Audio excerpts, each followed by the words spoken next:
Pioneer CT-W650R. By John Dina, posted on December 27, 2016. The Pioneer CT-W650R costs a little more than most twin cassette decks and will appeal to those who want the benefits of a twin transport deck without sacrificing the slick controls and musical performance of a standard single transport deck. The fascia is awash with buttons, controls, and displays. Both transports are fully auto-reverse capable, though neither has optical end-of-tape recognition, and so there is always a 10 seconds plus downtime while the leader is played twice. Features tacked onto this basic recipe start with auto bleed, which adjusts record bias, sensitivity, and equalization at the press of a button, see Pioneer CT339, and takes in Dolby B and C noise reduction and Dolby HX Pro. Tapes can be dubbed at normal or double speed, and 2 tapes can be played consecutively.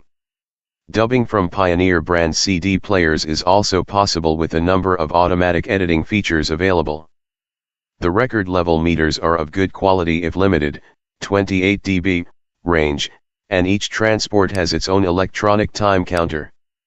Headphones and microphones can be connected, and the deck will operate at the behest of a timer, with a 90-minute maximum continuous recording duration based on C90 stock. Sound quality. Although generally quiet and smooth operating, there was some annoying mechanical heterodyning when dubbing at high speed. At other times, the deck operated quietly. Musically, the CT-W650R was capable of performing to a standard that transcended its price and specification. You'll still get better results from a dedicated unidirectional deck with a single transport, but the Pioneer is unlikely to be disgraced. Although not especially detailed, and despite a rather unnatural bass sound, there is an overall evenness with this deck that allowed music to speak through with greater force than might have been expected.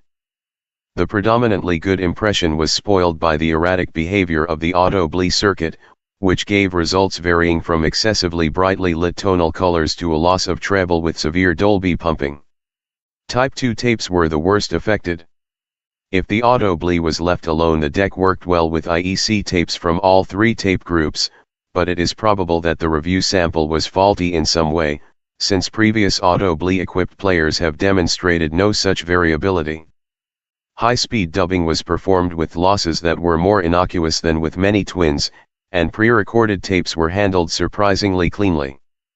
Conclusion. On the assumption that the problems with the auto bleed circuit were not typical, which seems probable, this model can be recommended, but only if a tape dubbing capability is a prerequisite.